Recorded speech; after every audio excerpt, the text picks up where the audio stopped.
Hi everyone, I'm Mike Gordon. Welcome back to my perfect playthrough of Crash Bandicoot. Last time we played through stages 11, which is Ripperoo, all the way to Toxic Waste, and now we're gonna fight Pinstripe. Alright, and this is very easy strats to get through the first half of the fight. Alright, now I can't... Fortunately, I can't cycle through that infinitely. Because now the second half, I have to wait till that happens. His gun jams. And that's our window to attack him.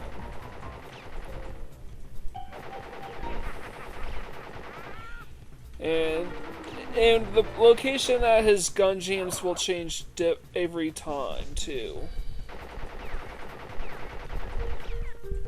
Can't hit me here. Come on.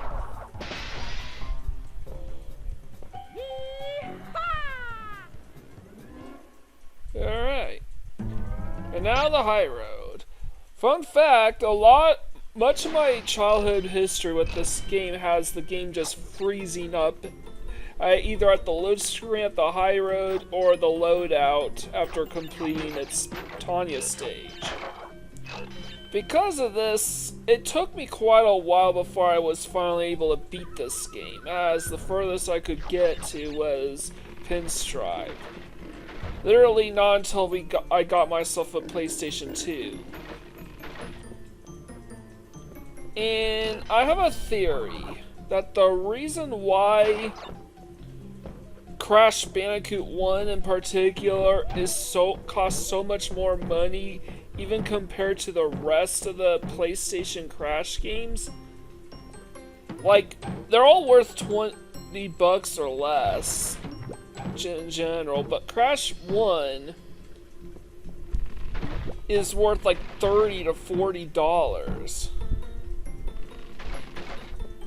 My theory on that is because, from personal experience, nearly every copy of the first Crash game I ever came across has not exactly been in the most stable condition. A lot of these old PlayStation games tend to develop quite the nasty disc rot, and they develop it really quickly. Like, even Tekken 2 had issues, which was the same year as Crash 1.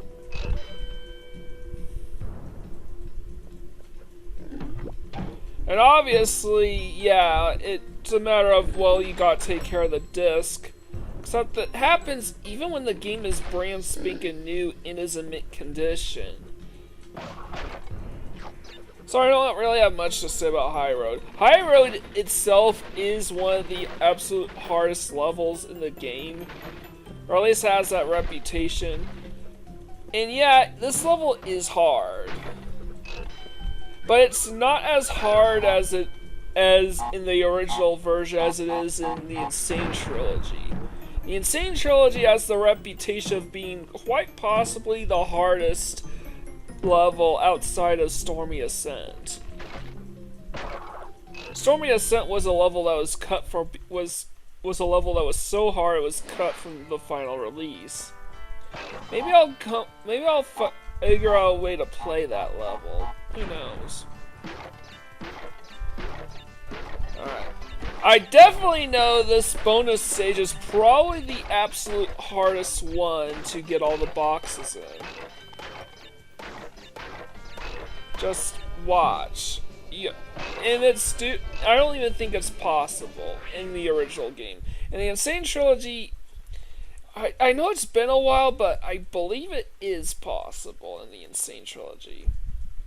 Alright, levels caught up, so it's going to read like 22 of 22.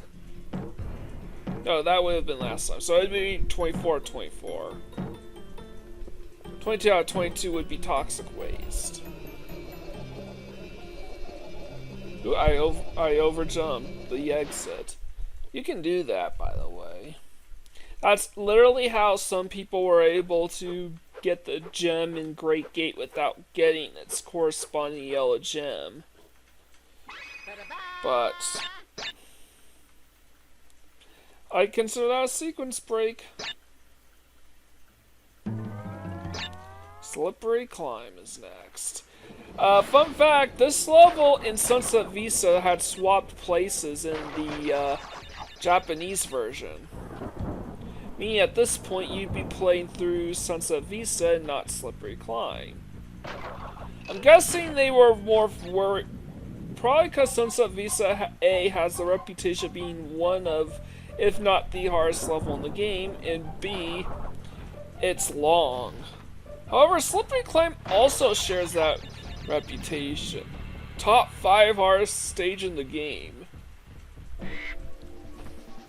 I mean, I believe and the reason why it has to do with the erratic movements of these platforms, as well as the slippery steps that you have to navigate. You basically have to get a feel for it. And that's also another huge reason why Stormy Ascent got cut. Interestingly enough, the Cortex special stages would still be in Sunset Visa the key to get to Boulder Dash would still be in Sunset Visa, even the Japanese release. See, I'm trying to reach those steps. And there's really nothing I can do but wait for the RNG to favor me a bit. So I was able to get it to work. Now, this definitely deserves an honorable mention for hardest stage in the game in the Insane Trilogy alongside High Road. And the difference between High Road and this has to do with the gem. Now in the Japanese version it's just a clear gem, but everywhere else this is a red gem. So if you're playing the Insane Trilogy, you have to clear this whole stage, collect every box without dying a single time. So that's still a crippling condition that carries over from the original game. Whereas something like High Road, you don't have to worry about that. Actually, the color gems are made way harder because they're colored gems. Like Generator Room and Toxic Waste were all pretty much honorable mentions for top 5. And now they're made way harder because, well, they're colored gem stages.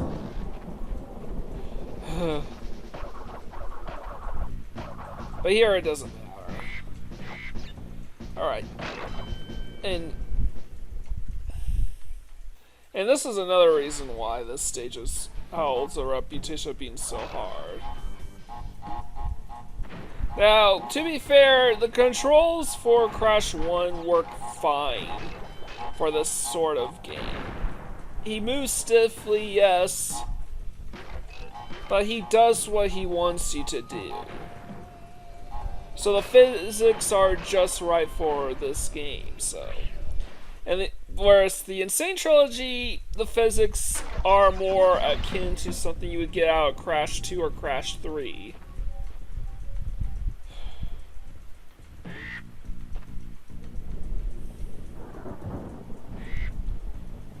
But yeah, the Insane... I think the difficulty, though, if it is in the top 5, it'd be on the lower end, because I do think it's a little overrated in terms of difficulty. But it is plenty hard. So I can't fault you guys for thinking that it is that hard, but...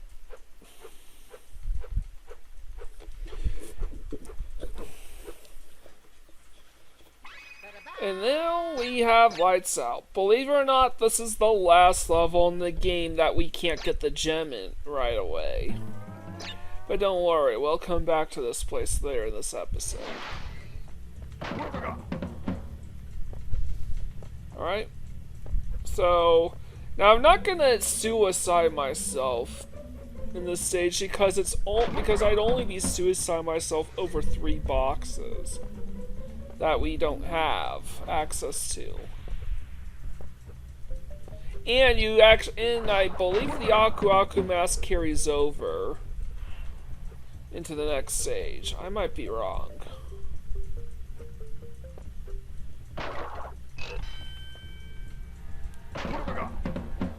So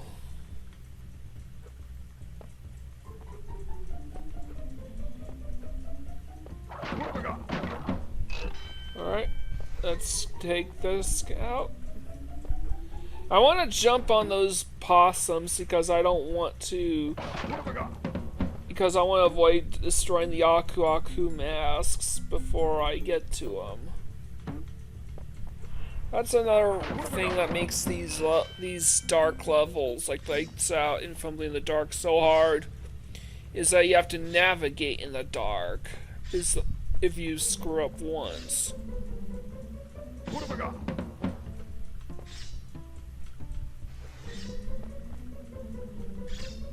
Now I passed the yellow gem back there. There are no more boxes in this stage, so outside the 3 I missed, so that means that I was really just jumping on the possums out of habit. Last time we ever have to worry about, well, okay, there is one other stage we have to worry about that, but I'll get to that bit.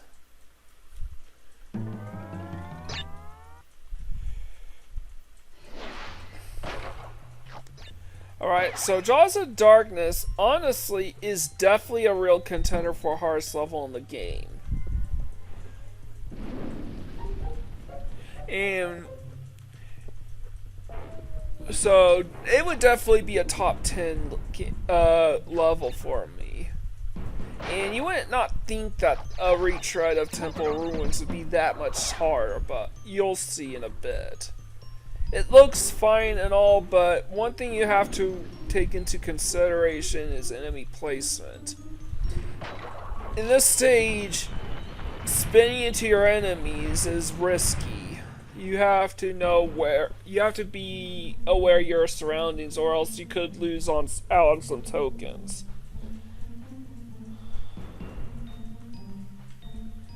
That in this level has a ton of secrets and has a ton of booby traps that you have to contend with.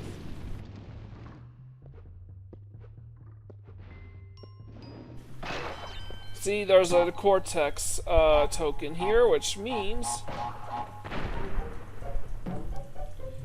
I have to wait for the TNT and the spider anyways. Okay, there's nothing back there. You can tell because the camera doesn't adjust itself.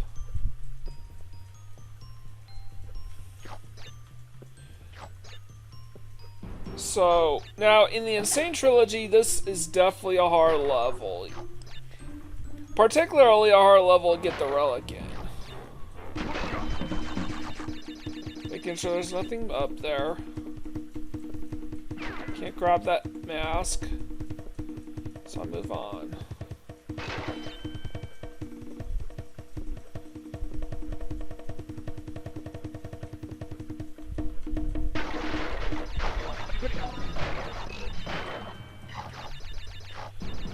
Alright, and let's try and make it to the other side.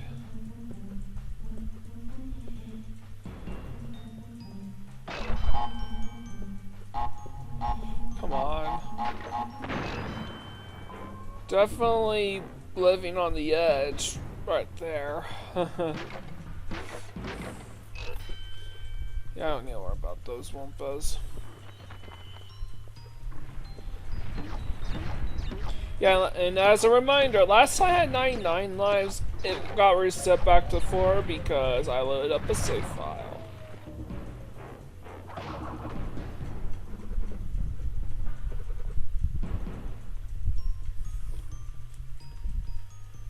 So yeah, you have to worry about a lot of... Gotta watch that snake! Because there's a Cortex token down there. Should probably get away from that. And yeah. You have to head left. Keep heading left. In order to find the final Cortex token in the game. Alright. We gotta get the key. I gotta wait till the countdown hits 2 before jumping on those boxes. Otherwise, I'll fall to my death. I don't have to wait this long here.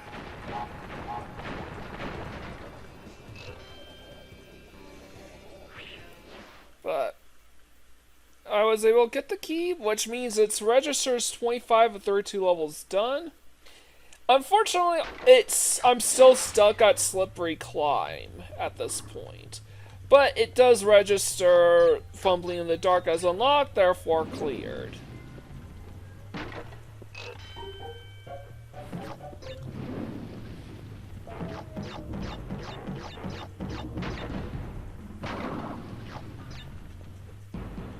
So I actually have to clear the Tanya stage in order to jump all the way ahead to Jaws of Darkness. Here's a bit of trivia. Slippery Climb was supposed to have a Tanya stage, but they decided, for whatever reason, to change it to a Brio stage at the last minute.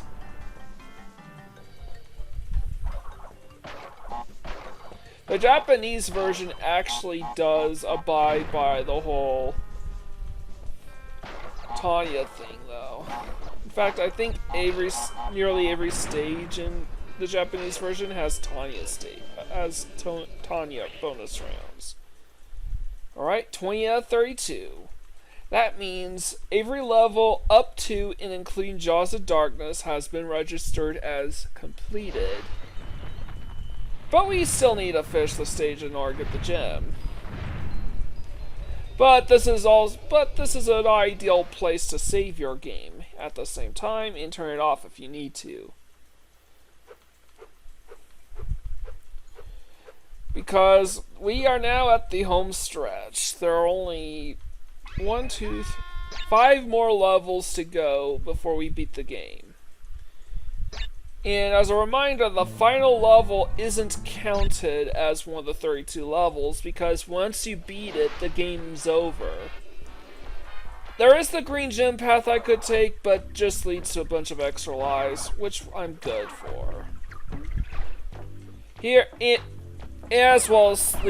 leads straight to the exit as well. But we still need to get the gem, so we're just going to have to rush through this level. This level in the original version isn't too bad, save for one part. We all know what I'm talking about here. But in the Insane Trilogy, this level is a freaking nightmare.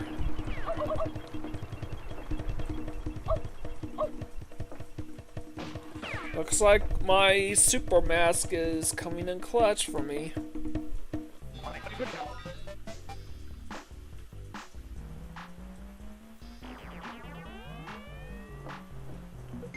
So I have to make my way back up and try to reach the exit. Now there is absolutely no way to reach the exit from that spot outside of the green gem path. Even if you can somehow hack it, there's an invisible wall keeping you from reaching that exit.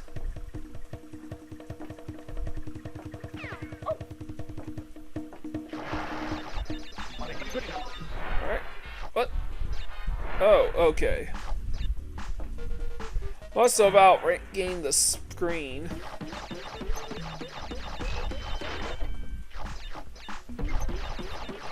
And the really hard part is coming up really shortly.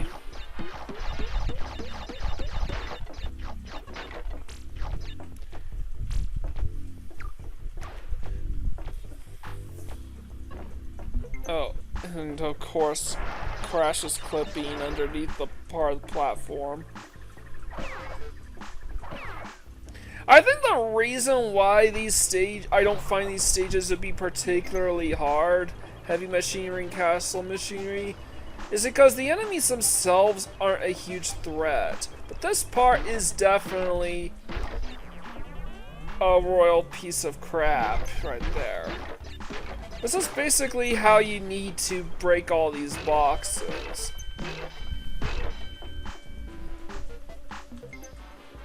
Okay. Okay. Screen is stuttering a little bit. I'm like 8 to 9 seconds behind.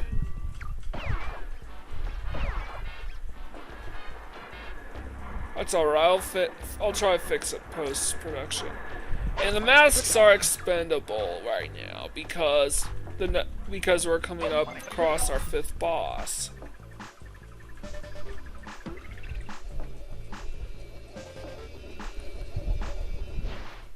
The secondary antagonist of the game, and oh yeah, looky here, we got ourselves yet another gem.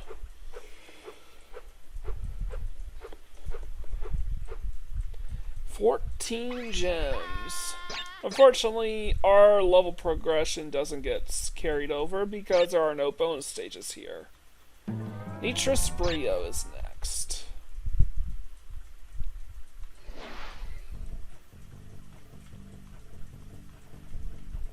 And we just have to wait.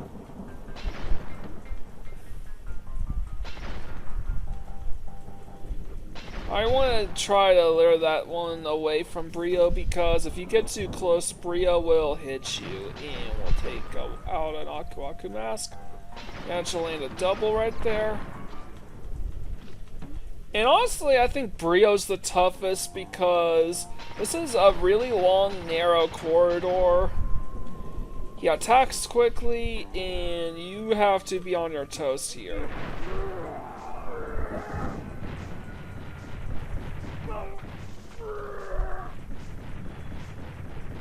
Alright, I was trying to jump on the brick, but couldn't for whatever reason. But yeah, I was able to take him out, no problem. Next is the lab. Another candidate for the 5 hardest stages in the game. And this is a level I sorta can't get the box gem in right away. At least not the box gem and Tanya at the same time. However, Tanya is a very invaluable, Tanya is extremely invaluable to get early. And the reason for this is because this is as far as we can go as far as level progression until we obtain all the other gems. And unfortunately, there are no more special stages after this. No.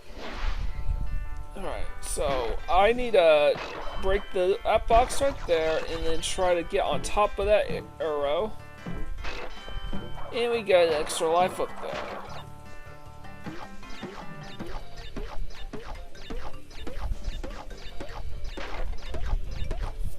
And I have to count to 27. There you go.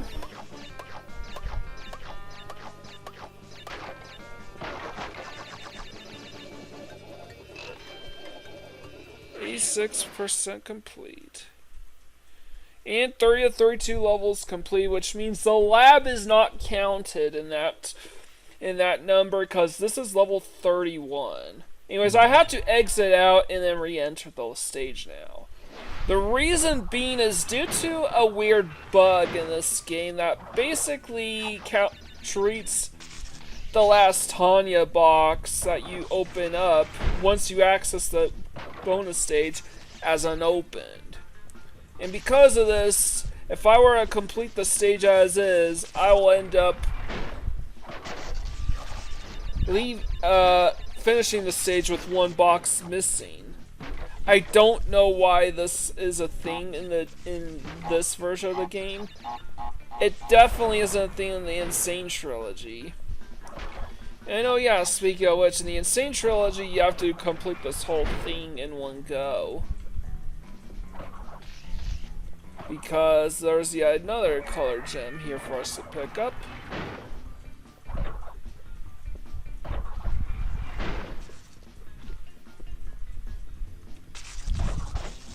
Just waiting for the gates to activate. Gotta wait here for a bit.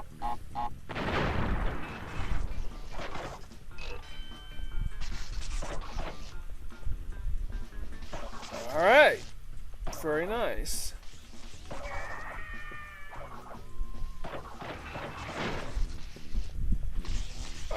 Arguably the hardest part of the game right there. If you're having such a hard time, my recommendation is go back to an earlier level and try to farm for some Aku Aku masks. I nominate Insanity Beach because it's easy, but you can also pick out something like Jungle Whirl or Great Gate or up this, you know, a stage that you already have the colored gem for. Just pick one out. Speaking of which, here is the yellow gem. And what this means is we can head back to the lab and get the gem there. And it's important that we do so now because Lights Out is the only stage with a color gem that's locked behind another color gem. So we have to go back here and do this one again. This time to obtain the gem. The final color gem in the games, which means next time when we go back and revisit all the other levels that we finished, we could just knock them all out in chronological order. Alright.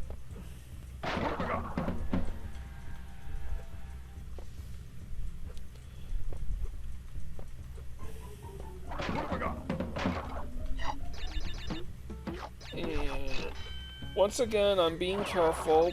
Luckily, I didn't break any boxes by spinning into these guys, so I gotta count my blessings there.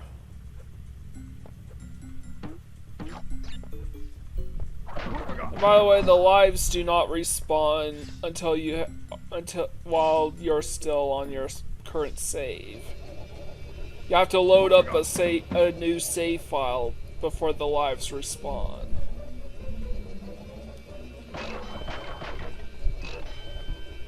Alright, and here is the purple gem.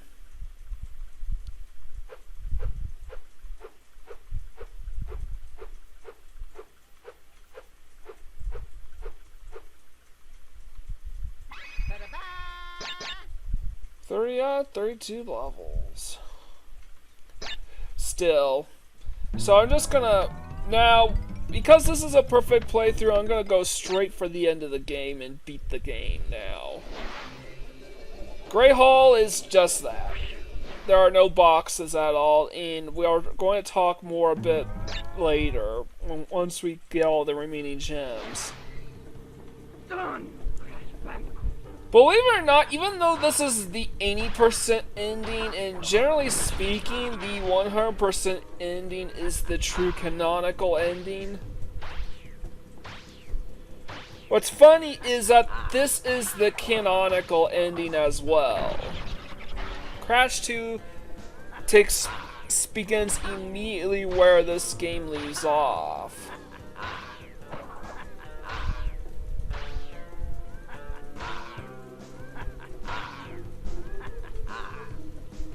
So I'll take the damage so I could catch the other one, the other green orb.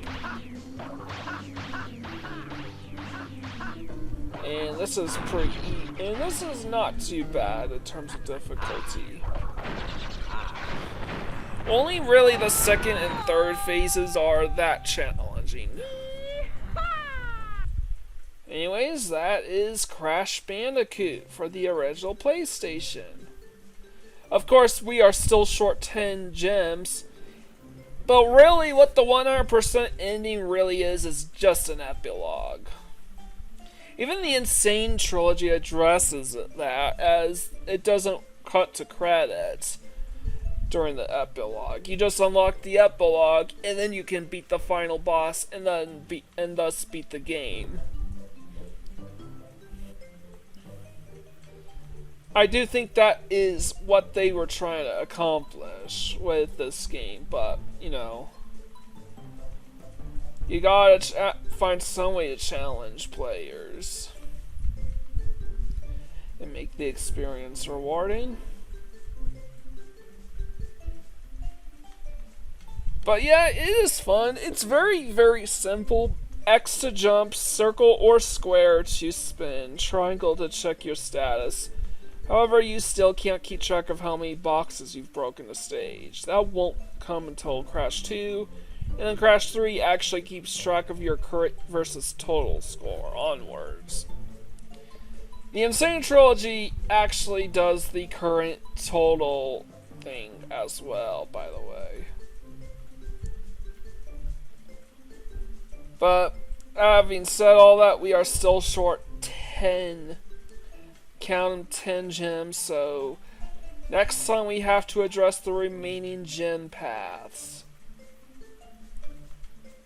So after that, I hope you liked what you see here. Leave a like, comment, subscribe to my channel. I greatly appreciate it. With all of that said, I believe it's time to wrap this up. This is Mike Gorin, sign out.